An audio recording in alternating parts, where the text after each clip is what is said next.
Hello. Welcome to another episode of the GSMC Wrestling Laureate podcast brought to you by the GSMC Sports Network.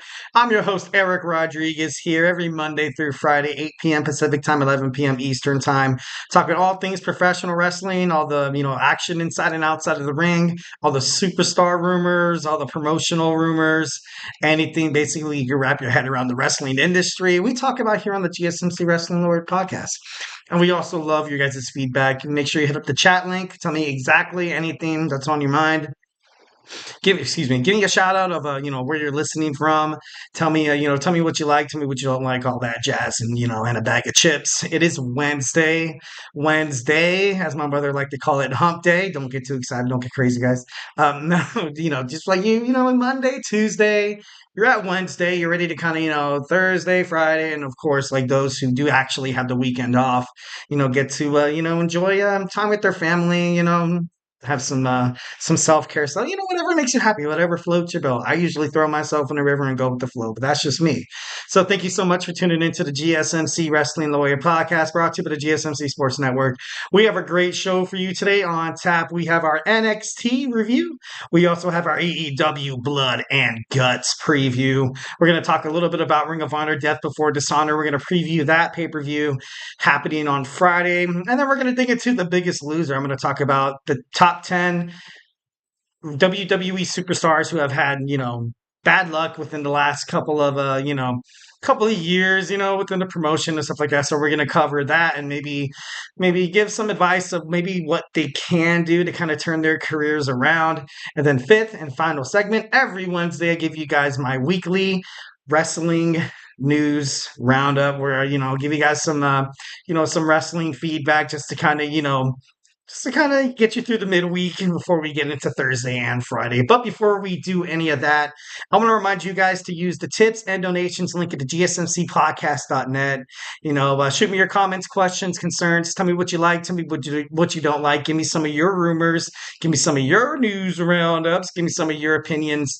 Obviously, it means a lot for the audience to have a lot of engagement in the show. Other than that, I'm just up here babbling on like an idiot Monday through Friday. So don't make me do it. Don't make me do. I'm just kidding. No, I don't mind talking. You know what I mean? Like, I do talk a lot. I got to be honest. Like, even to my friends, sometimes they ghost my text messages and stuff like that. I know you're watching. I know you do it.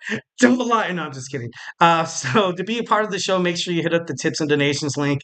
Hit up the chat. Tell me how you feel. Once again, it really does leave it a positive mark, guys. Honestly, here at the GSMC Sports Network, we do love a lot of peace, love, and positivity. 1,010% of the time, absolutely. Remember to Superman punch that like and subscribe button to the show. Most importantly, let's have fun. Let's talk about some wrestling. I kind of take this show as you're kind of chilling out. You go sit down at a sports bar, and instead of basketball, baseball, hockey, football being on TV, something you never really see is professional wrestling on, which is kind of a damn shame, to be honest, because professional wrestling has been mainstream. Professional wrestling has been popular since forever, to be honest. I know sometimes Dave and Buster's and sometimes places do have like big main event, like pay-per-view, like watch parties and stuff like that. But, just imagine like you're sitting at a bar stool, hanging out, having a couple beers with your friends, and then, sit down next to a guy who, loves to talk wrestling just like you do. So, don't be afraid to, give me a comment, state an opinion. Tell me how you feel about certain things. Tell me what you want to see and stuff like that. And once again, hit up the tips and donations link. Much appreciated at the gsmcpodcast.net. So let's go to divvy on into our NXT review. It was a pretty good one, to be honest. We had Trick Williams coming out. Of course, Trick Williams is going to come out. Of course, Trick Williams, after everything, I still feel like he is a huge face for NXT. It's kind of ironic, to be honest.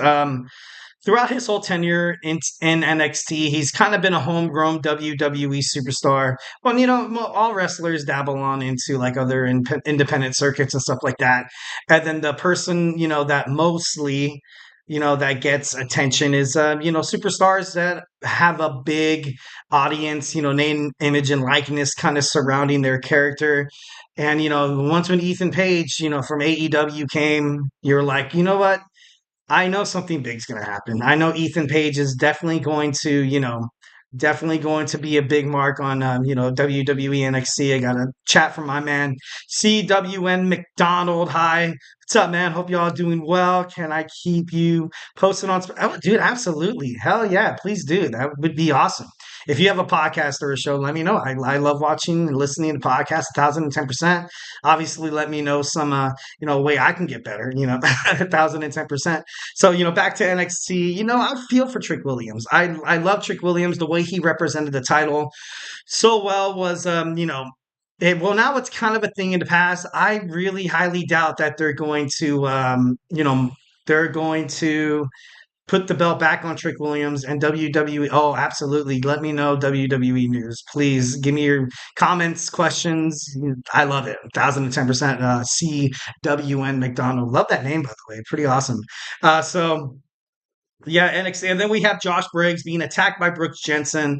The match was originally, I was supposed to start, naturally, but, you saw Brooks Jensen start off with the upper hand. Then you saw it shift to Brooks. Brooks was chokeslammed through the announce table. It was so funny. Like you saw the announcer, like Vic Joseph, kind of up on the barricade, like, oh my God, like, what are you doing? Like, whoa, whoa, whoa. I don't want any part of this.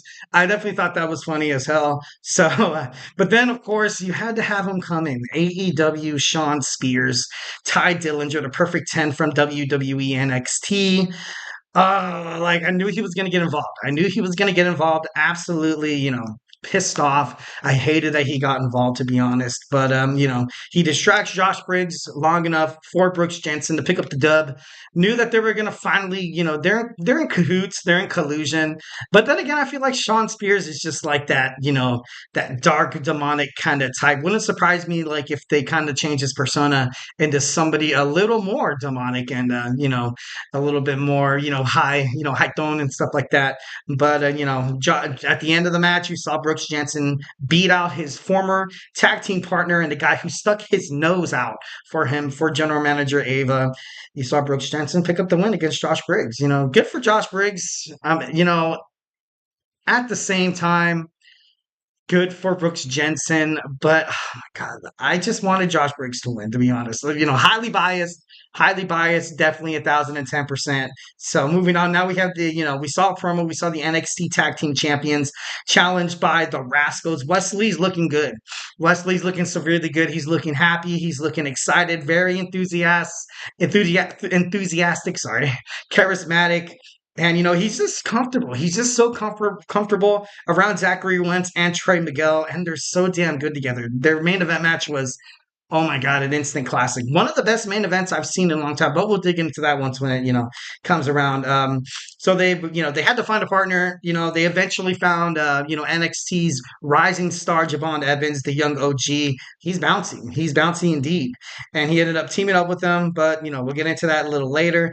Lexus King, took on Eddie Thorpe. Eddie Thorpe got a big win for Eddie Thorpe. 1010%, I think, when he returned back to WWE NXT, there was a little bit of a does this guy really fit? Like, is this guy maybe a little bit, old news? Can he really fit into an NXT brand where recently left Braun Breaker, Ilya Dragunov, also, Lara Valkyria, and then you also now have Trick Williams, Ethan Page, Javon Evans, Wesley, Obafemi, Chase U. Like it's hard to make it in WWE. 1010%. Professional wrestling it's a huge cutthroat industry. I knew a couple of guys that dabbled in professional wrestling. Heard some pretty awesome stories. I know a guy. I'm not gonna name him. I'm not gonna get all crazy. But he once wrestled the Big Show. He was a jobber, and he said, working at WWE, it was pretty cool, but it's very hard to kind of get your name out there and stuff like that. CWM McDonald. Do you see Alexa Bliss and Roman returning at SummerSlam? I see Alexa. I can see Alexa probably more or less so than Roman Reigns, mostly because I still feel like Solo Sikoa needs to establish more credibility. He needs to establish more wins because as of right now, he's not really that impressive. Like, despite having the guys surrounded by, because, Roman Reigns before he was, overall accompanied by Jey Uso and Solo Sikoa as his enforcer, and before he had Paul Heyman, he had some sort of success. So when he had the belt, people were like, "Oh, like even if there's no, interference in the match, Roman Reigns can pick up the dub. But Solo Sikoa is solamente, relying on this interference. He's solamente, relying on his bloodline to get him to get him wins. Roman Reigns, maybe in a cameo, I can see him like maybe kind of, because it's been a long time. It's been since April since he's been in the WWE ring, but you also don't want to force it. I still think that, obviously Survivor Series is in November and it's going to be pretty big. And now you're going to have your first ever Bash at Berlin for WWE after SummerSlam. So there needs to be something to give. I could see maybe Solo Sikoa losing the match at SummerSlam against Roman Reigns, but Roman Reigns, no, losing against Cody Rhodes at SummerSlam. But I think Roman Reigns is going to come out. I think Roman Reigns is going to shock the world and shock the bloodline to distract Solo Sikoa long enough for Cody Rhodes to hit the crossroads, get that dub. You're going to have Randy Orton, Kevin Owens on the ringside, Jacob Fatu. You're going to see Tamatonga and Tungaloa on the sideline. And then, once when all hope is lost, you're going to see Roman Reigns come out, put Solo Sikoa on blast, maybe having a match one-on-one at Bash at Berlin at the end of August. Then you have October, September, November, building up momentum toward like a Survivor Series, a Bloodline Civil War. But of course, that would be, that's what 1,010%. CM McDonald, listen, I think Roman does return at SummerSlam and faces Solo face to face, and maybe they're hiding it in that, there is The Rock. There definitely is The Rock. I think The Rock is definitely pulling the strings behind this young bloodline, and I think it's going to surface probably at Survivor Series. I feel like Roman Reigns is going to go in confident, have teammates like Jimmy, Jay, The Rock, probably maybe the honorary Uce or maybe Hikuleo, and then they're going to take on the bloodline or something like that. And then, once when, The Rock is going to turn his back on, Roman Reigns, and then that's going to be that. So, that's how I feel like it's all going to, come out. But it would be so electric if he did, come back at us at WWE SummerSlam. So, like I said, for NXT, you saw, Eddie Thorpe pick up the victory. Then you saw Alexis King get pissed off, tacked and smashed the fingers of Eddie Thorpe. Ooh, the sound of the shillelagh on the steel steps just echo through the arena. I, feel for Eddie Thorpe. Definitely think he's going to be out of action maybe for the week, or he's going to wrestle with a bump hand. Like, you know what I mean? Wrestlers do that all the freaking time. So it should be, it should be pretty crazy. Should be interesting. Then you see a promo where you saw Trick Williams wanting to take a rematch, wanting to get his hands on Ethan Page, but Ethan Page isn't so fond on, having, wanting to face Trick Williams right off the bat. Trick Williams will get his shot. He'll get his shot face to face with Ethan Page once again. But, moving on forward, I don't think it's, I like Trick Williams as a champion. I really, really do. And I've kind of, excelled that here, exasperated that on the podcast. But just when Ethan Page has the championship and the title, it just, makes for pretty good TV, 1,010%. Then we see Oro Mensah defeat Ashante Adonis. And it was, honestly, Oro Mensah, super impressive. He pinned Ethan Page for the second time. Carly Bright was defeated by Ren Sinclair. You saw Trick Williams defeat Cedric Alexander in the Thea Hale interview. You saw, she basically said how she'd grown with Chase U. The whole, she kind of hinted at like the dark times in her life, teaming with and kind of idolizing JC Jane and being in that little fandom and stuff like that. But, I'm proud of Thea Hale. I think she's going to do great. I definitely think she's a positive influence on the locker room in terms of WWE NXT. And then you saw Soruka and Carmen Petrovich lose against Last Legend and Miss Jackson. They have a match. They have a match at WWE NXT Bash at the Beach against Dawn and Fire for the WWE Women's World Tag Team Champions. I love that. Joe Henry announces that he's going to have an in-ring performance next week at Great American Bash. Gallus has, they had the mat on for Joe Henry, and they're going to fight next week. Or, then have the main event. Amazing. One of the best main events in NXT. Honestly, that's how I feel. The Rascals against Axiom, Frazier, and Evans. It was such a great match. And the best part of the match was just it was built on absolute, character, respect, not really trying to, pull out any bad moves or anything like that. It was some good old fashioned wrestling. And I thought, it was pretty great. It was pretty great. Like I said before, Wesley, Trey Miguel, and Zachary Wentz just looks like they're unstoppable. At this point, they look unstoppable. No doubt in my mind that they're going to challenge Frazier and Axiom for the WWE NXT titles in the future.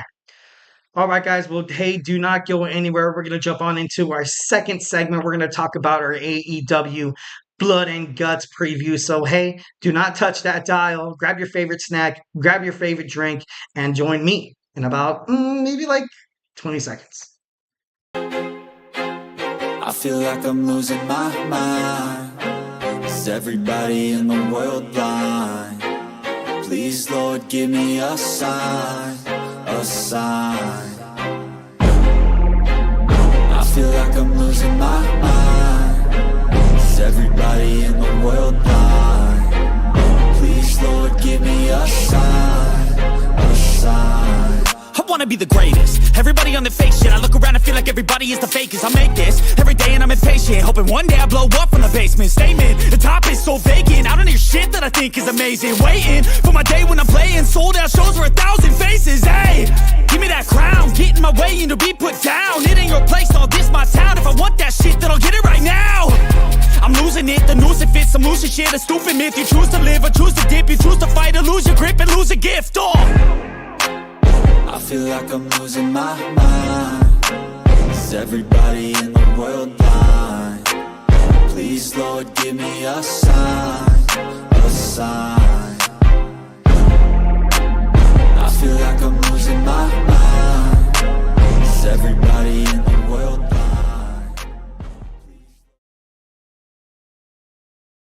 All right. We are back with GSMC Wrestling Laureate podcast brought to you by the GSMC Sports Network. I'm your host, Eric Rodriguez, here every Monday through Friday talking about professional wrestling at its most. Just kind of reflect on what we talked about right quick. We had our WWE NXT review. So before we jump into our AEW Blood and Guts, I want to remind you guys to hit up the tips and donations link at the GSMCpodcast.net. Obviously, much is appreciated, but, just send a chat. Just feel free to talk. I have a chat right here from my boy CWM McDonald that I'm going to get to in a second. But make sure you send positive feedback here at the GSMC Sports Network.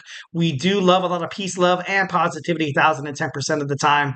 And I want you to Superman punch that like and subscribe button to the show. Also, don't be afraid to leave your opinions, statements. Give me a shout out of where you're kind of answering from and stuff like that. So yeah, we're going to dabble on into that in just a second. So make sure, we get viewers that have a lot of questions that come in during the show. So to ensure that your question gets read on air, I ask you guys to use the tips and donations link at the GSMCpodcast.net with your comments, questions, and concerns. All right, so let's dig on into our second segment, AEW Blood and Guts. But before then, I have a chat from my guy. I have, with SummerSlam definitely being on the way, a lot of build-up from Raw and SmackDown. Raw happened, so now you only have one more episode of Raw, and SmackDown, you have 2 episodes until the greatest party of the summer. I will be watching SummerSlam. Oh my God, I can't wait to watch it. Can't wait to analyze it. Can't wait to, this question I want to ask you is, do you think Dominic Mysterio is going to screw over Rhea Ripley so early? Do you think the Judgment Day is ready to finally be disbanded after talks and rumors and just so much sort of turmoil between the last couple of months between the Judgment Day? Why do you see Alexa Bliss returning? I see her returning at SummerSlam because she's been seen backstage. She's been seen in the Wrestling Performance Center, training and stuff like that.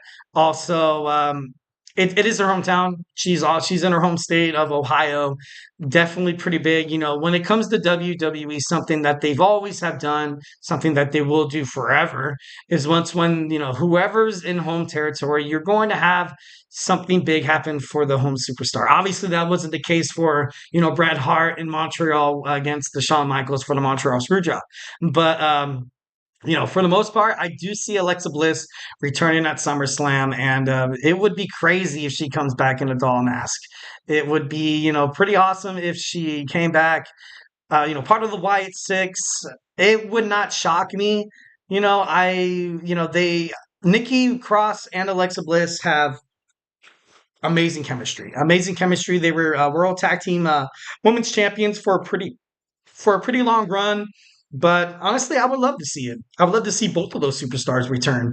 To be honest, and absolutely, absolutely, like, anything. Leave the chat. Whatever you want to talk about. I do have to, get into some segments and stuff like that. But I will, address questions.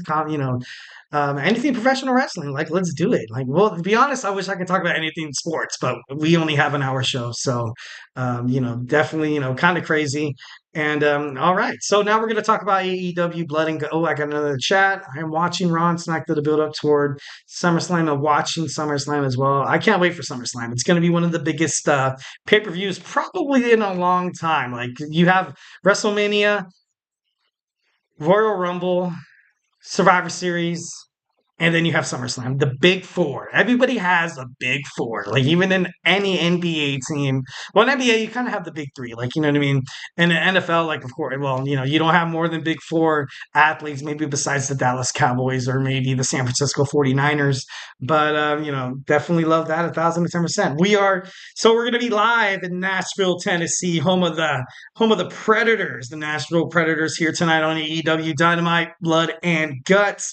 MJF will speak. Of course, MJF will speak 1,010%. He's going to, he's going to have a championship celebration. Last time you saw him, he was in a mask. Well, he was kind of laying down in like an ice tub, with his new championship, kind of flirting with it a little bit, maybe a little bit of shampoo here and there. I'm just kidding, no. MJF, I think he's better on the brand holding the title. I absolutely love Will Ospreay, not taking anything away from the aerial assassin.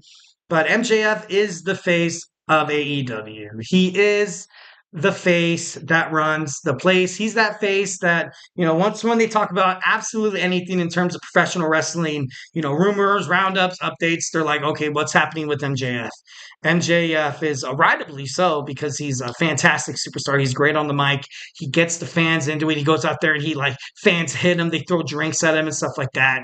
And he's just, he's so good. So damn good. But he deserves obviously a title around his waist. MJF is, a lot of questions surrounding MJF, a lot of questions surrounding AEW in terms of, MJF and the brand. Was AEW born without MJF? To be honest, I think no. But, I'm a newly added AEW fan, been a fan for probably about maybe like 6 months to a year, I would say. I recently jumped into AEW Dynamite, Collision, and Rampage. Rampage, obviously, Friday Night SmackDown. It's kind of hard to compete and stuff like that. And then on Saturday Night Collision, I usually you have the WWE PLEs, and it gets a little troublesome. So to speak. But without MJF on the AEW brand, you kind of had, factions like Patriarchy. You had the Bang Bang Gang. You also had Samoa Joe, and you also have the creation of the Elite.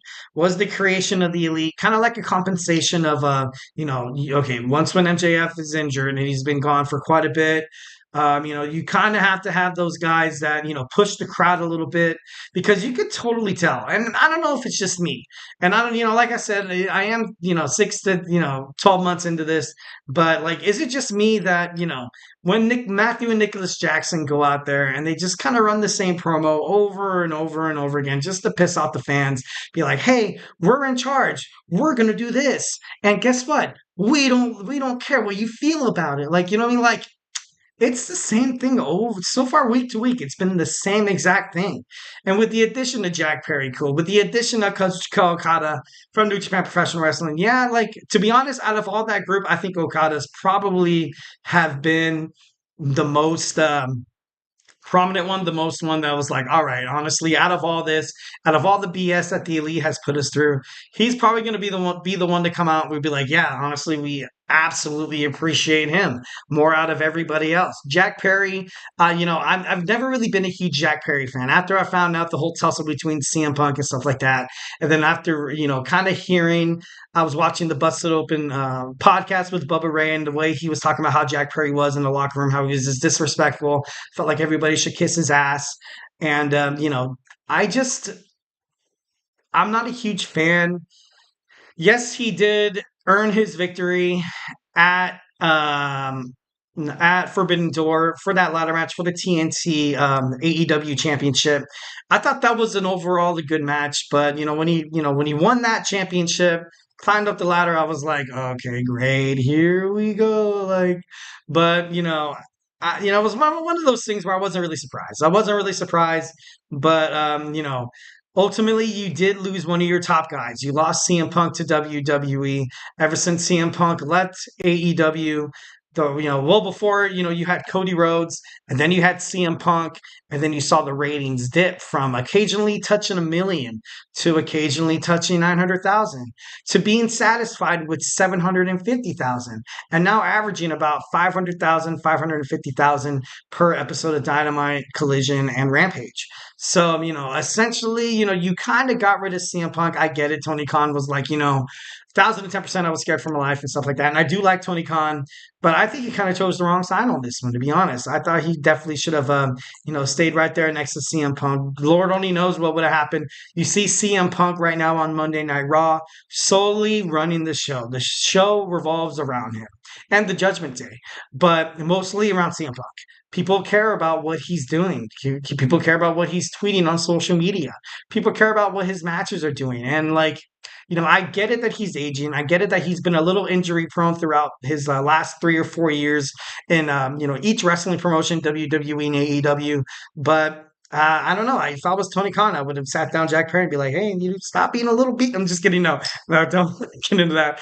So we're gonna see the debut of Mariah May's The Glamour. I'm excited to see that. Mariah May definitely followed in her protege's footsteps. Timeless Tony Storm. They both wrestled in countries outside the United States. They went to Japan Stardom promo, and then they both went to AEW. Tony Storm eventually softened Mariah May. She softened Mariah May's tenacity, determination, and overall exposure. Tony Storm is expected to be present tonight. To be honest, I want to see this cat fight. Can't wait to see it 1,010%.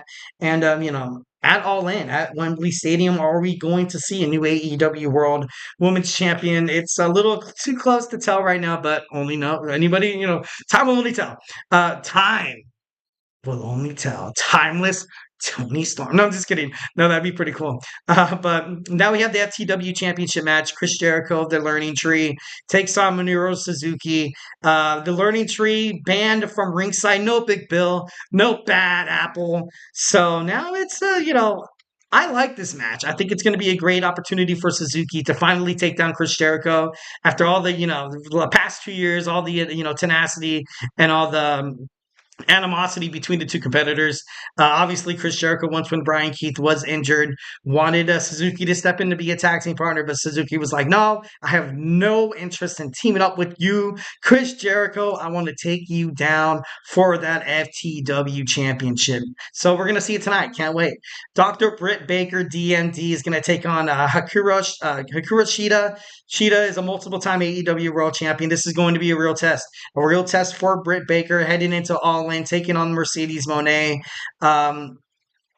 This is, I love Britt Baker. Britt Baker went from a jobber on WWE to being the faces of, one of the most prestigious rising wrestling star, in the world. Like Britt Baker is definitely 1,010%. Love to see her on AEW. Can't wait to see what she decides to do tonight.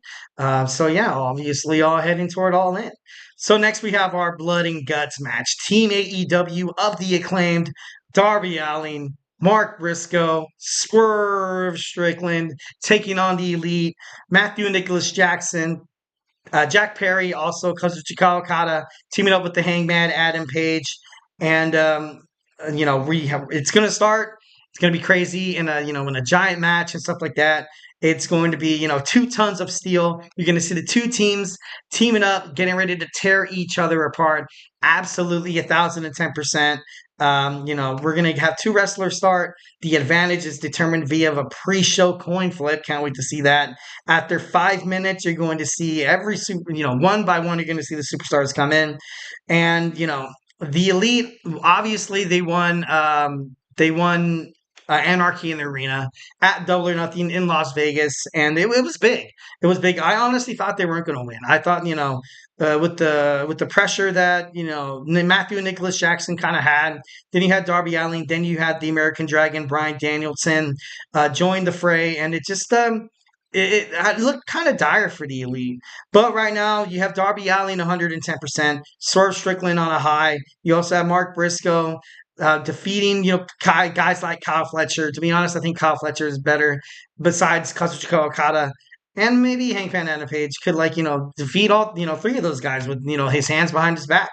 And, the Acclaimed, obviously a lot of, animosity in the team. They need to come together. Darby Allin, he fought Swerve Strickland about a year ago. And, one locked the other one inside of a casket. And then Darby Allin and the Acclaim need to put their tensions aside.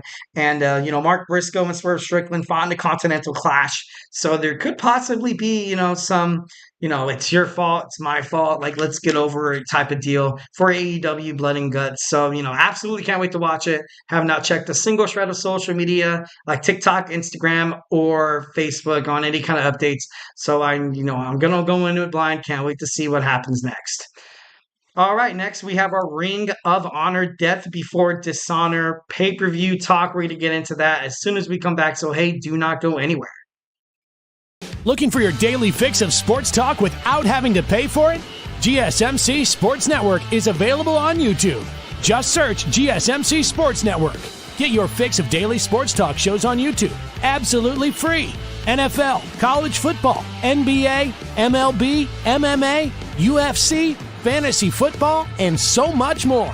GSMC Sports Network has shows running all day long, with new sports shows starting every 2 hours. Just like on your favorite cable sports channel, except GSMC Sports Network is absolutely free. Just search GSMC Sports Network on YouTube to catch one of your new favorite shows, like the GSMC College Football Podcast, Chip Shot Football Podcast, Hoops and Heels Women's Sports Podcast, GSMC Basketball Podcast, and so many more. Check it out for yourself. GSMC Sports Network, now available on YouTube absolutely free. Search GSMC Sports Network on YouTube right now.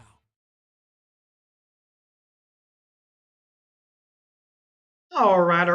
We are back with the GSMC Wrestling Laureate podcast, brought to you by the GSMC Sports Network. I'm your host, Eric Rodriguez, here every Monday through Friday, 8 p.m. Pacific time, 11 p.m. Eastern time, here to talk about all things professional wrestling. So just kind of reflect on what we talked about right quick. We talked about our WWE NXT review. We got our AEW Blood and Guts preview. And now we're going to dig into... Ring of Honor, Death Before Dishonor. I got a chat right here from my man, CW McDonald. Do you think there's surprises and returns that we see at SummerSlam and on Raw and on SmackDown, the build up towards SummerSlam as well? To be honest, yeah, I think there is going to be, like you kind of mentioned before, and it was kind of mentioned brilliantly. I think, Alexa Bliss is going to be definitely one of those who is going to make their return. Roman Reigns as well would be, I've heard no rumors or news on Ricochet signing a contract with WWE, but it would be kind of poetic justice if the reason why Braun Breaker loses his shot at the Intercontinental Champion Sami Zayn is if Ricochet returns, screws over Braun Breaker, and Braun Breaker's like, to be honest, I think that would be, pretty well turmoil kind of thing. I know Asuka also injured, also ready to return. Charlotte Flair kind of lingering out there as well. Bobby Lashley, maybe with MVP, maybe the Hurt Business, make a statement. We also looking at Hikuleo. Hikuleo was signed by WWE from the New Japan Professional Wrestling. He's the younger brother of Tama Tonga and Tangaloa. Possibly he could be a reason why Solo Sikoa picks up the victory against Cody Rhodes on SummerSlam. But that's a big ass maybe right there.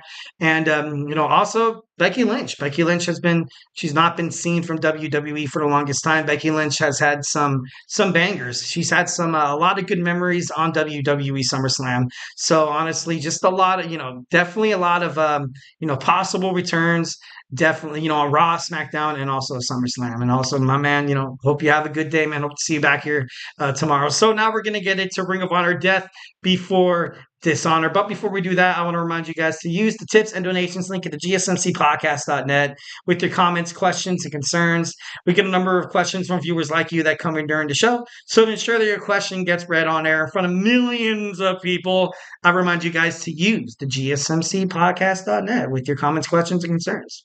All right, so let's now dig into Ring of Honor Death Before Dishonor live Friday, July 26th on Ring of Honor Club. Can't wait to can't wait to see that. It's gonna be pretty awesome. So let's dig on through the match card we have so far. Obviously, I think you do have an episode tomorrow of Ring of Honor, so there could possibly be a little bit more. Obviously, Ring of Honor, New Japan Professional Wrestling, the CMLL, also AEW, all now owned under the Tony Khan umbrella. Obviously, you still have a lot of things that could possibly pop up from here now. But, as of right now, we're going to talk about, first we have Dustin Rhodes. Dustin Rhodes and the Von Erichs take on the Dark Order. The Dark Order, they're a tall task. They're a tall task. I am not diminishing how awesome Dustin Rhodes is, how awesome maybe he comes out back as Goldust. I love Goldust. 1,010%. He's one of my most favorite wrestlers because just like he's so weird. So weird. He's so awesome. Like he's just like that shattered dreams, that Hollywood star. Like he was just so cool. Like, oh my God. I love Goldust. And you have the Von Erichs. The Von Erichs, obviously, I recently saw that movie, The Iron Claw. Amazing. Definitely love Zac Efron and basically anything he does. A huge Zac Efron movie that I really honestly loved was 17 Again. Oh, absolute banger. I thought it was a, great movie, great watch. But overall, to be honest, if I had to pick a winner out of this match, I love Dustin Rhodes. I love the name Von Erichs, but the Dark Order I think they have so much momentum right now. It'd be kind of crazy to kind of slow them down as of this point. Next, you're going to see Diamante take on Layla Hirsch in a Texas death match. These women absolutely hate each other.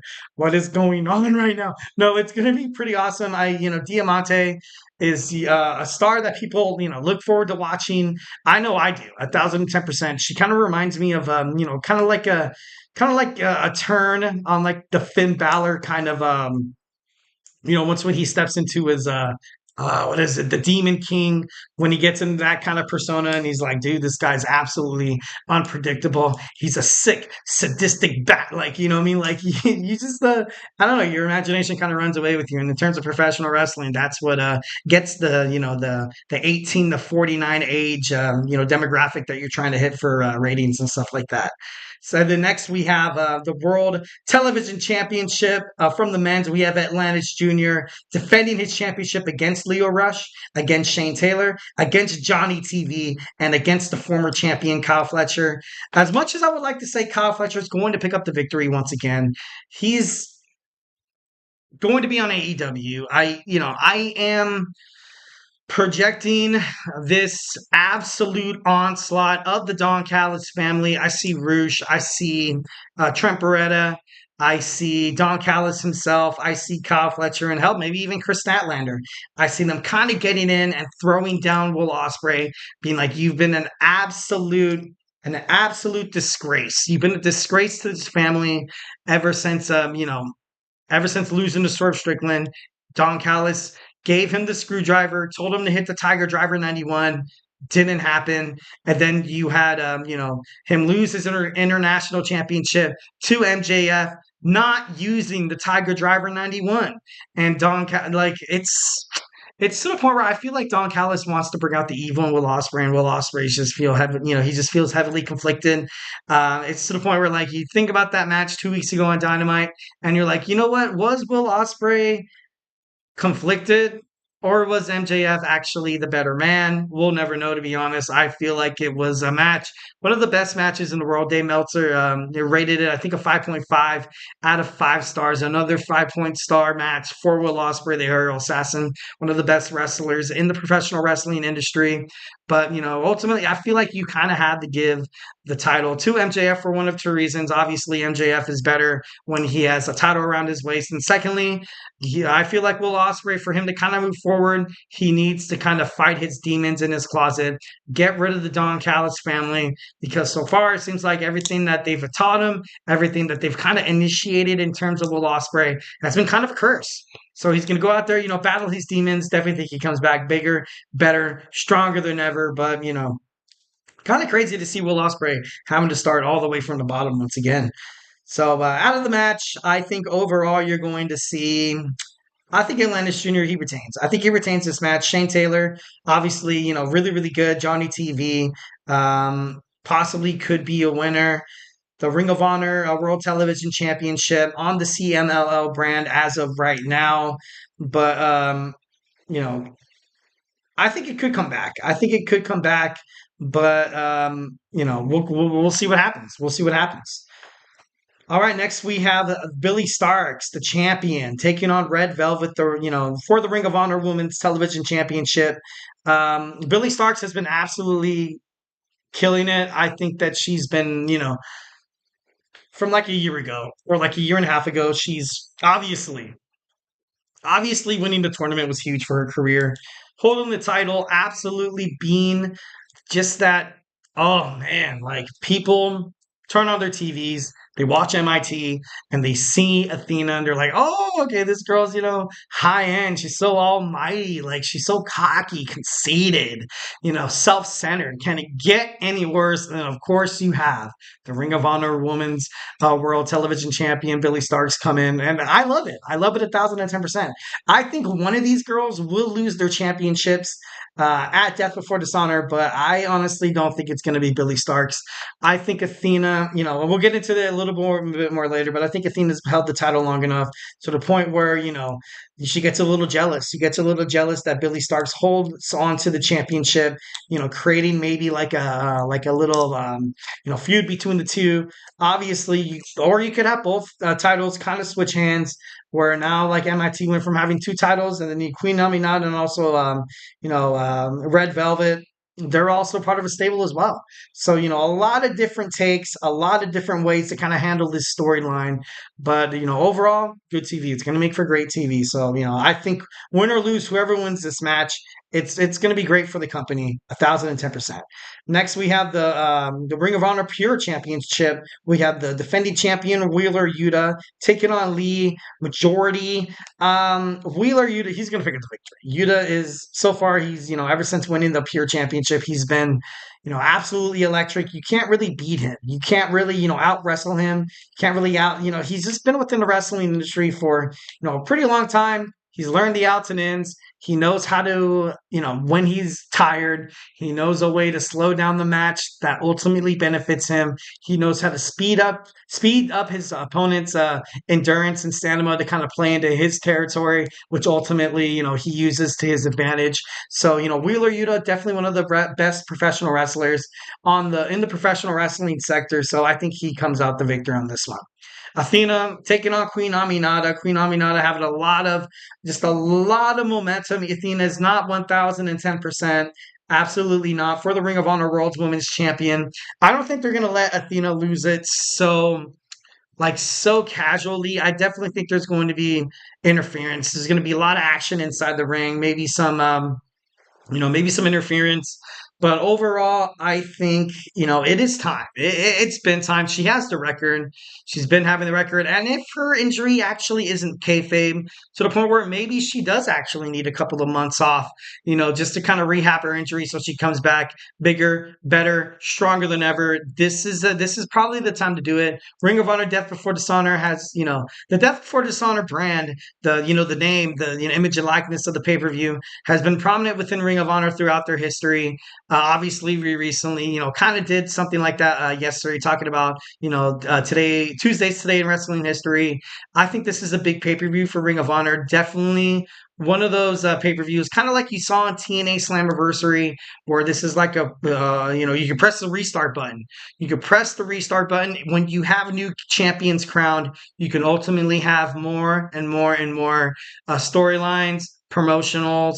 You can also have more, superstars being brought up and stuff like that. This newly, a combination of Tony Khan's AEW, Ring of Honor, the CMLL.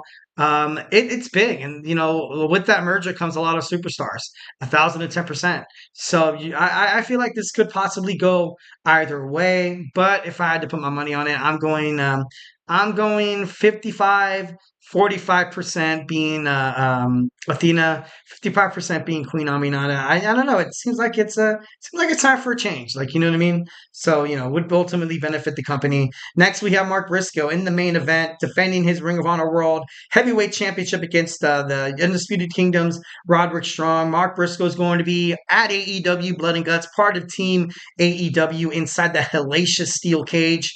But Roderick Strong, he's going to come in fresh. He's going to come in fresh. He's going to have his Undisputed Kingdom.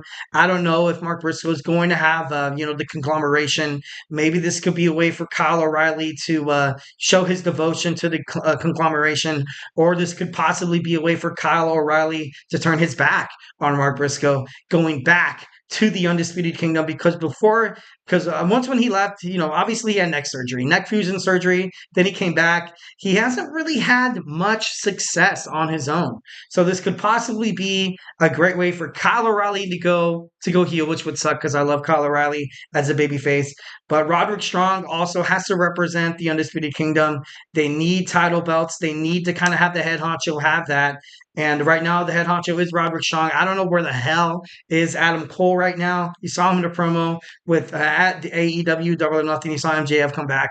But after that, you haven't really seen much. But after what happens at Blood and Guts, I think, right now I'm 80% Roderick Strong, 20% Mark Briscoe. I feel like this Blood and Guts match is, kind of like an excuse, kind of like a nice way to be like, yeah, you know what, Mark Briscoe's he's been great on the Ring of Honor brand, but after defeating at the AEW Blood and Guts, at Dynamite, he hurt his body. He wasn't able to perform top tier. He's not going in 100%, and Roderick Strong's going to take advantage of that, and that's all going to go down. So that obviously those are my just progressions and stuff like that. So, yeah. Well, guys, do not go anywhere. We are rapidly running out of time. So we're going to dig on to our fourth segment. We're going to talk about, ooh, that's ugly. Ugly. We're going to talk about the biggest loser. We're going to talk about, as of today, July 2024, we're going to talk about the top 10 WWE superstars who have had the worst luck in terms of, who has most losses, in terms of PLE events, live events, and also, any kind of brand or promotion or stuff like that. So, hey, do not go anywhere.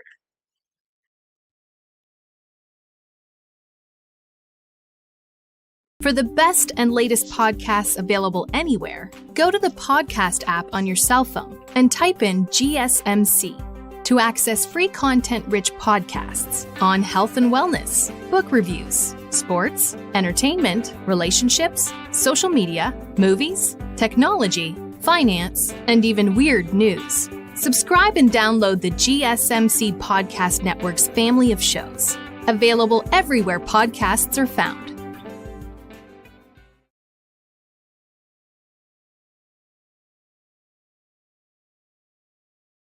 And we are back with the GSMC Wrestling Laureate podcast, brought to you by the GSMC Sports Network. Just kind of reflect on what we talked about right quick. We had our WWE NXT review, our AEW Dynamite Blood and Guts preview. We also previewed Ring of Honor's Death Before Dishonor. Now we're going to get into some of the biggest losing streaks, some of the biggest losing records in WWE right now. We're going to talk about some of these superstars, maybe what they can do to turn it ultimately around. Obviously, send me a chat telling me your guys' opinions on maybe what you think will turn these superstars around. But yeah, let's dig on into it. First, at 25 losses, as of July 2024, we have the top 10 biggest losers in WWE. You have Drew McIntyre. And it seems kind of crazy. Drew McIntyre has been just electric for WWE, especially during the pandemic. And this just goes to show how when WWE kind of had the option to kind of mess around in the pandemic, you didn't really have to worry about ticket sales. didn't, of course, merchandise sales is, a big revenue, the scale and stuff like that, but you didn't really have to worry too much. So this gave WWE a chance to kind of experiment on Drew McIntyre. I thought he was an amazing champion, but, ever since his career started, you have him at 25 losses. 25 losses is, which isn't bad. All these losses, it's not crazy, but Drew McIntyre, I honestly would expect more from Drew McIntyre. All right, at number 26, I have Io Sky. Io Sky, one of the quote unquote kind of the underscale leader of Damage Control. I feel like when Asuka comes back, I feel like they're gonna kick out Dakota Kai, but former WWE Women's Champion, lost it at WrestleMania. Kind of crazy to kind of see here at 26 losses, but no surprise. I feel like her kind of dabbling on into trying to find a place. Before she jumped into Damage Control, before everything was kind of started, she was kind of on her own, not really establishing much like you saw with Kairi Sane, much like you saw with Dakota Kai, and before Asuka joined. I feel like Asuka's been a huge impact on Damage Control. But Io Sky, you have up there one of the biggest losers at 26 losses. All right, at number 27, I talk about this guy all the time. I talk about how, they're trying to push this tribal chief figure without really restoring the credibility that is Solo Sikoa. He came out of NXT, he came out, kind of hot, and then he's a former North American champion. And ever since he made it on the WWE roster, playing second fiddle, being the enforcer of Roman Reigns, and his only highlight defeating John Cena at WrestleMania 39, I feel like they got to do better. And you have Solo Sikoa sitting at 27 losses in that number 8 spot. Doesn't really surprise me. Doesn't really surprise me. This is why I feel like WWE really does have to handle this, tribal chief versus tribal chief storyline pretty delicately, because I didn't think he was going to go after Cody Rhodes this quick at SummerSlam. I thought maybe he was going to have a match with Randy as a thank you, to be like, oh, thanks for having my back. You know what? For you having my back, I'm going to give you a chance at this WWE Undisputed Championship. I'm just kidding. I know he has a list, but it's not that bad. But no, I'm just kidding. I feel like Solo Sikoa should have just kept kicking ass. Should have kept winning matches, heading into maybe Survivor Series, maybe heading into at the least Bash of Berlin. But at number 7, you see Solo Sikoa, and at number 6 is no surprise to Akira Tozawa having the same amount of losses as Solo Sikoa, which is pretty sad, pretty damn sad, knowing that right now you have Solo Sikoa and Akira Tozawa being talked about in the same sentence, the quote unquote tribal chief, with Akira Tozawa, he would have been so much better. I do not know why they got rid of the cruiserweight division in WWE. Definitely stupid, bad decision. Should bring back the cruiserweight championship. But, obviously, like, who the hell am I? Like, I'm just a wrestling fan from the moment I could freaking walk. So, why should WWE hire me? I'm just kidding. But Akira Tozawa, he used to be good. He used to be very good. Now he's kind of on Alpha Academy. I don't want to say he's a joke, but he's just he's he's just that colorful, that lovely character that but I didn't see Akira Tozawa really in that position. I want to see him more with a little bit of a what John Cena would say was a ruthless aggression. And if they had a cruiserweight division, I feel like this guy would be doing very, very well. But since they don't, he's teaming up with Otis. Had to take orders under a stubborn, self-centered jerk like Chad Gable. And then you have Maxime Dupree, who I honestly really had nothing against. But at number 6, you have Akira. No, at number 7, you have Akira Tozawa. 10, 9, 8. Yeah, 7. All right, no surprises. Well, here at number 6, you have Shayna Baszler. Shayna Baszler is one of those superstars within WWE, kind of being jerked around. She comes out so great. There was an Elimination Chamber match where she was fighting to be the number 1 contender. You saw her fight people like Asuka. You saw her fight people like high-end women superstars. And you saw her absolutely, mop the floor with these superstars. And, then you have her lose. Then she goes, she doesn't just go back down to the mid card. Shayna Baszler goes down, down, down, down, down, down, down. No, just kidding. No, but like she deserves more. She deserves more. She's been around the wrestling industry for a long time. Obviously, have some experience in UFC.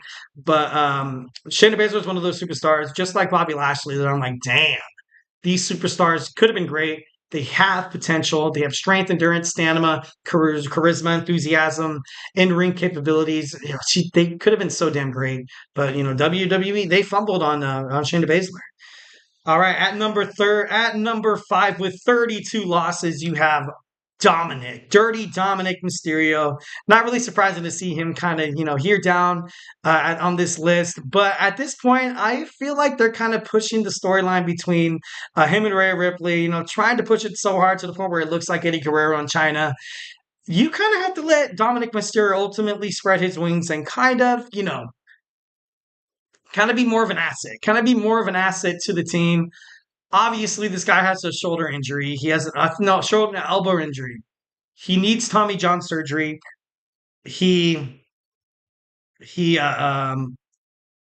enticed. He decided. He doesn't want to get a surgery. He doesn't want to get the surgery.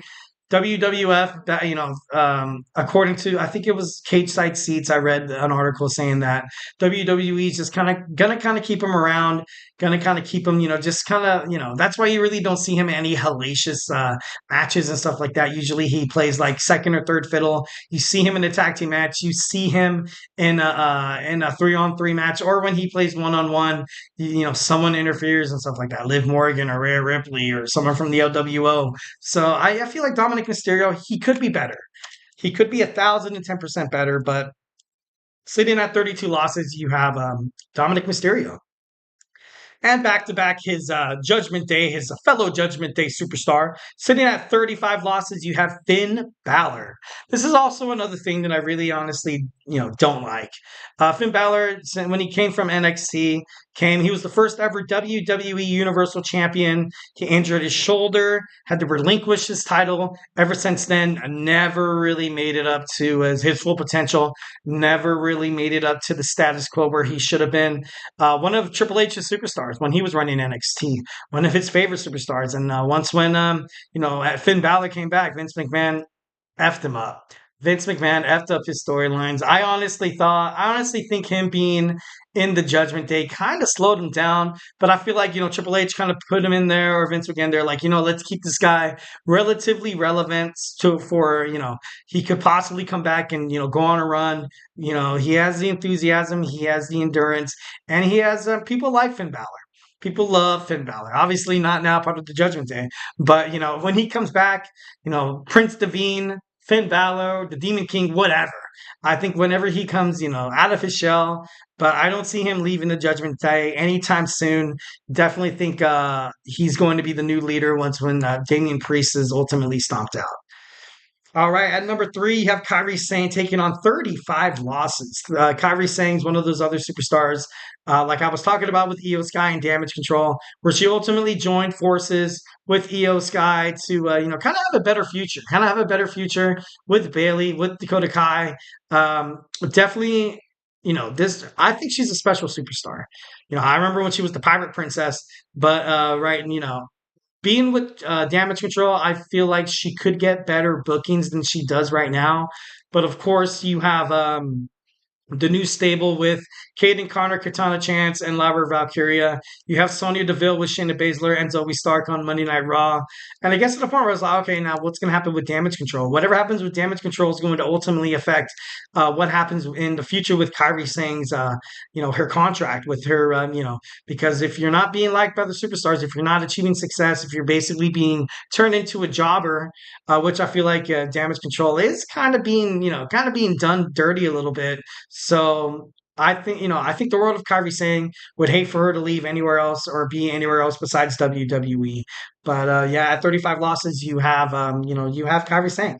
At 39, you have yet another Judgment Day member, JD McDonough. JD McDonough and Finn Balor have been together for like ever, but I feel like he could be good. I feel like he could be good in like a WWE cruiserweight kind of way. But it's like I said, they got rid of the cruiserweight division. Have no idea why. Now he's kind of sitting there, co-tag team champions with Finn Balor, and yeah, it's cool and all. But I don't know why it doesn't seem like the World Tag Team Champions under JD McDonough and Finn Balor doesn't really seem like it's much prestige. Doesn't really seem like it should be really being taken. Maybe because I feel like Judgment Day is broken. Maybe I feel like it's holding on by a thread. You're one Dominic Mysterio screw off. You're one Damian Priest. Rage quit from Judgment Day. Ultimately, kind of being disbanded a little bit. So at number 2, JD McDonough at 39. And the person with the most losses as of July 2024, Shinsuke Nakamura. You know what? I feel like this is another superstar that they kind of did really, really bad. He had so much success in NXT. He was loved when he made it into the main roster. Won the Royal Rumble, but then lost at AJ Styles. Went heel, and then he was, had a new theme song where he was like, I don't want people singing along with my theme song. And then he disappeared for a little bit. Nobody really thought about Shinsuke Nakamura. Then he came back with his old gig, and everybody was like, oh, cool, let's just forget about how much of an arsehole this guy was. One of those other superstars, much like Finn Balor, much like Shayna Baszler, much like Bobby Lashley, another superstar that WWE, and much like, like Keith Lee, Aleister Black, even Ember Moon when she was with WWE, you promoted them too quick to the point where you're like, okay, this guy's going to do wonders on the main roster. But as soon as he makes it there, you're like, oh, where do we put him? Like, where do we put him in the storyline and stuff like that? This guy's obviously great. This guy's loved by the WWE universe. But I don't know. It just seems like it's I feel like they kind of did Shinsuke Nakamura kind of wrong. Would love to see better from him, but obviously his career is not over yet. I feel like WWE continues to sign Shinsuke Nakamura, but yeah. All right, guys, now we're going to move on to our 5th and final segment. We're going to end it up really quick here. It's our Wednesday's weekly wrestling news, so hey, do not go anywhere.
All right, all right, all right. And we are back with the GSMC Wrestling Laureate podcast brought to you by the GSMC Sports Network.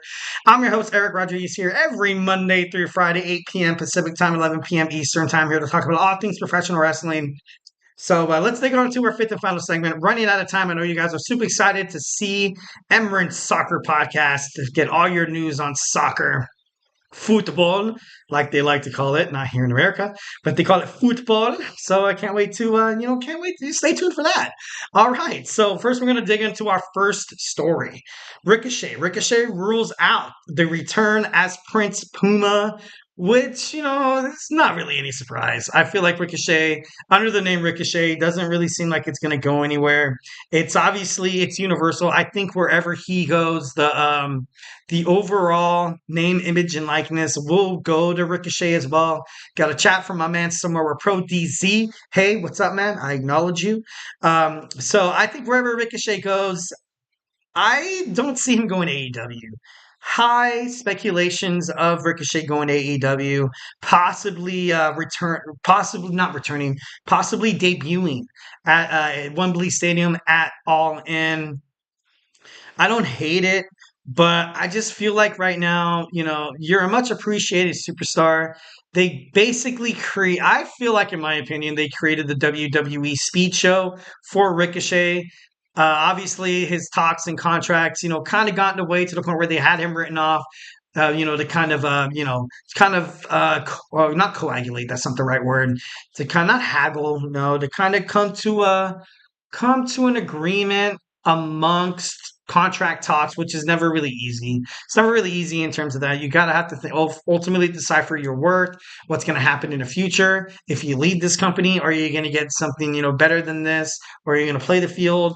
Are you going to basically, once when you get divorced, once when you're single? I'm just kidding. No, that's a bad metaphor.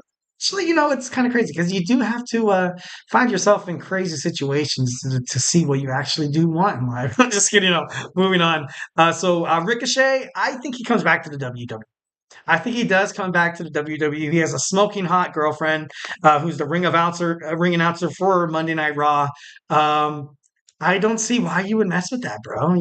Like I said, I had speculations on him coming back, interfering with Braun Breaker's and Sami Zayn's match to screw him over. Obviously, you saw him speared through the windshield of a what was it? Was it a Yukon Denali, or was it an Escalade, or was it like a Nissan? I don't know. He was it was a black SUV. So kind of crazy.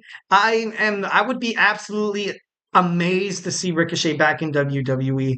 I would be surprised and astonished if he joined AEW, Ring of Honor, CMLL, and New Japan Professional Wrestling. But just the kind of talks, it seems practical. It seems practical, a little pragmatic. It seems possible because he has been from those promotions and stuff like that. And it's not like when he came to WWE, it was like all hands, like yes, like give you everything. He still had to work. He still had to work, and like much like I kind of compared it, people loved Ricochet all across the professional wrestling industry, and I kind of compare it to once when you were younger, a kid has a cooler toy than you, and you just get so jealous, and you know that that other kid's getting so much success. Sorry, excuse me, getting so much thrill and joy from it that you want to take it away. I feel like that was ultimately what Ricochet was in the independent wrestling circus. That was not WWE.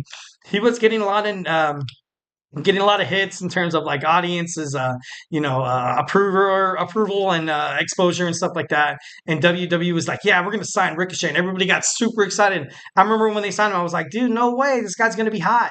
And as soon as he kind of made it, they didn't really make it up to his potential, which is 1,010% WWE's fault by all means. They effed up. They effed up. And if Ricochet leaves, they have no one to blame but themselves.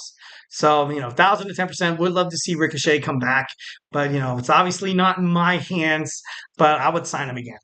All right, Damian Priest addresses the Money in the Bank botch, the 3 count, and he had this to say, and I quote, "The idea is that I forgot to kick out. 20 years into this business, it's kind of like muscle memory. It's a matter of, was there a situation? But I was okay." You know what? I did watch that Falcon Arrow by Seth Rollins, and it did seem like Damian Priest kind of did land wrong a little bit. Maybe he was hurt. Maybe he was injured. Maybe he got knocked out. Maybe he was concussed for a little bit. Like he had no, he just, because if you looked at his eyes, he looked like he was like dazed and confused. Like I feel bad for the guy. Obviously, Triple H, Paul Levesque still backs up his WWE World Heavyweight Champion, saying that he is our champion. Yes, it was a 3 count, but overall, we still give credit to Priest. Definitely, love that he's our guy. Love that Triple H is, kind of backing Damian Priest throughout, because I saw this and I was like, dude, what the F is this, dude? Like, are you serious? This guy can't win without the help of the Judgment Day. And now he can't win without, he wins even when he doesn't have to raise his shoulder up. What's up with that? I'm just kidding. No. But Damian Priest, they're pushing that babyface factor to him right now, especially him going against Gunther. So, I feel like this character right now really has to be handled delicately by WWE creative, because most importantly, everybody likes to see people fail. And even in the professional wrestling industry, you kind of think, be like, you know what, Damian Priest, he was given the keys to the Mercedes. His dad was like, you know what, all you got to do, son, all you gotta do, son, is not crash it, and he freaking crashes it. Like, you know what I mean? It's like I don't know. I love Damian Priest. I love the way he's good on the mic. He's decent on the mic. And if you're gonna put the championship belt on anyone else, especially thinking on the Raw roster, you have CM Punk, Drew McIntyre, Seth Rollins figuring their stuff out. You might have Brock Lesnar hiding in the wings. Also, maybe Bobby Lashley. But right now on Monday Night Raw, I feel like it'd be the right decision to kind of keep the belt on Damian Priest, but he's going to need a really good match. Gunther could ultimately put over Damian Priest with this match solamente at SummerSlam. So this is going to be big. Probably one of the biggest matches at SummerSlam is going to be this match between Damian Priest and Gunther because essentially, and I'm not trying to be, I'm not trying to exaggerate or anything like that. Basically, this is Damian Priest's future. His future, his career. If he puts on another bonk match where he forgets to kick out from Gunther, this could ultimately destroy his character, his credibility, and just the way the WWE universe, the way they look at him. So this is huge, very very huge for Damian Priest at SummerSlam. All right, next we have Tony Khan addresses he's open with working with WWE. And, I wish the feelings would be mutual, although he did compare WWE to the Harvey Weinstein of corporations and stuff like that. So I'm not quite sure how that's going to go with Triple H, Paul Levesque. So Tony Khan, I love him as an owner. I love him as an owner. Triple H, obviously, I'm a huge Triple H kind of guy. But this is like something that you shouldn't mess with the fans' hearts like that. Like, oh my God, would it be so crazy to see Swerve Strickland take on Cody Rhodes? Yeah, Swerve, why not? Like, that'd be so damn badass. Oh my God, Matthew and Nicholas Jackson taking on the New Day or something like that. Oh God, that'd be so cool. The Elite against the Bloodline. That'd be pretty cool. Mercedes Moné rejoining Bailey in a match. That would be pretty cool. That would be pretty damn awesome, to be honest. That'd be pretty sick. But, honestly, I don't think we're going to get this anytime soon, if not at all, which sucks because, I'm a WCW fan. I was a little bit into ECW, not too much, but there were so many times where I was like, man, I would have loved to see The Undertaker fight Sting. Shit, like I would have loved to see Goldberg take on Stone Cold Steve Austin, Diamond Dallas Page taking on Triple H, et cetera, et cetera. And it just never really happened. They like to keep these away from us. They like to keep it separate because a lot of people are, promotional executives in any wrestling promotion ultimately likes to think that if you give success somewhere else, it's going to ultimately bite you in the ass. And yes, that might be true. That might be true. Like maybe some WWE fans don't know AEW exists, and the moment they fight, they're like, "Oh shit! Like I want to watch this guy named what's his name? What Swerve Strickland? Like you know what I mean? Like it could, it could drive people away from your product, but ultimately, I think it would do much good, more than worse, to be honest. But that of course, that's just my opinion. Wrestling fan for his whole entire life. Next, we have WWE Raw's ratings increased, but not absolute stellar. They had an hourly audience of 1,793,000 viewers within the 18 to 49 age demographic, which is pretty cool, which is pretty great. Monday Night Raw, obviously going to Netflix, so you're going to need, a big thing kind of happen. It's been rumored that Netflix did kind of establish stipulations with WWE saying that, hey, if we're going to take Raw, we need Roman. We need Roman Reigns or we need Cody Rhodes. So, and by all means, if you're a business like Netflix, you want, especially when you're assuming a wrestling promotion and stuff like that, then, I also heard Roku was also looking for a wrestling promotion. It'd be kind of crazy to see how that kind of winds out. Next, we have Rikishi says that his son, Jey Uso, is being held down by WWE. I did have a segment about this about a couple of podcasts ago saying how I feel like ultimately they should have, kind of promoted Jey Uso a little bit. They are holding off a little bit, and I do not know why. They wasted the Money in the Bank. He should have been the Money in the Bank winner. Should have been the Money in the Bank winner. But no, they would have rather gave it to the feud between Drew McIntyre and CM Punk. Rikishi was he was fed up. He said WWE's not doing a damn thing. Instead, they put my son into a love triangle. And it's legible. 1,010%. Rikishi has legitimate feelings. Obviously, one, because it's his son, duh. But secondly, because WWE has kind of dropped the ball in terms of what Jey Uso is going to do in the future. He does, yeah, he's like the hottest thing on Monday Night Raw. He wins stuff like that. But in every single pay-per-view, kind of shrinks, kind of can't win the big one. Kind of like the Dan Marino of the NFL. You know what I mean? You ultimately want to see your son do great. And after he left the bloodline, you kind of had high hopes for something maybe a little bigger, maybe something a little better than Jey Uso, for Jey Uso. And honestly, I feel for Rikishi. I feel the frustration he has over his son's bookings on WWE. All right, and finally, just kind of mention this real quick. Ric Flair is selling his iconic robe for $65,000. So, guys, go ahead and dig on into your piggy bank. Get ready to bid for this really hot object that you could probably only wear during the summer, especially in California, maybe for 2 or 3 weeks. Just kidding. No, it is hot as hell over here, to be honest. But, $65,000, that's a lot of money for a robe, bro. That's a lot of money. Maybe a collector, I can see it. He does kind of look like a bird. He kind of, maybe he, maybe he might be the mascot of the Baltimore Ravens. I'm just kidding, no. But, his robe, his iconic robe being sold for, on sale right now, guys, $65,000. So what are you doing with your life? What are you doing? Why are you saving up for a house? Why are you saving up for your children's college funds? What the hell are you doing? Why do you have a savings account? Why are you investing into stocks? Buy this robe. Buy it at 65,000. I'm just kidding. No, don't do that. Don't do that. 1,010%. For me, this is a hard pass. This is a hard pass for me. I'm not going to spend $65,000 on an iconic robe. But obviously that's just my opinion. So I'm going to stick with it. Well, guys, that's it for me today. Thank you so much for tuning into the GSMC Wrestling Laureate podcast, brought to you by the GSMC Sports Network.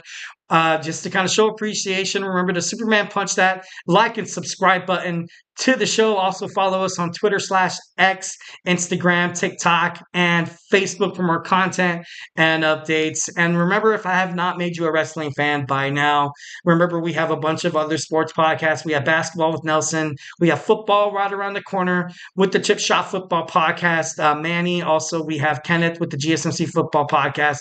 We have Andrew. We have the Andrew Tate Show. We also have Sam with baseball. Baseball's heating up. We have college football too. College week 0 is right around the corner.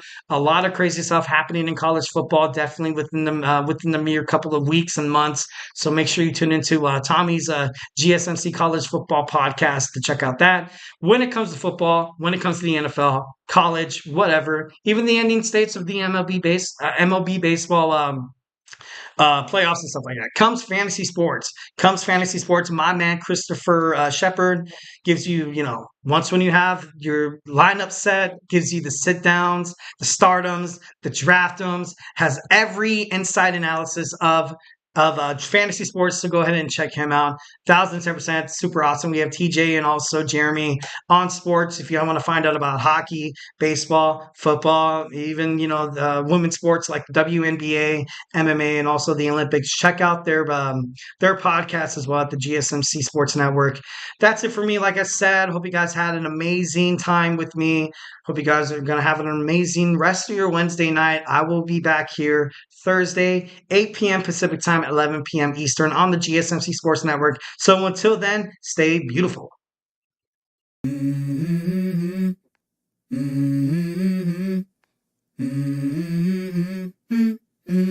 Let's go. I wake up to a little bit of drool on my pillow, feel like it's gonna be a bad day. Yeah, I'm tired of shit, and the coffee ain't hit yet, damn, ain't that great. I don't wanna go to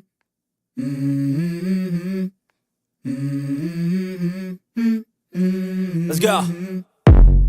I wake up to a little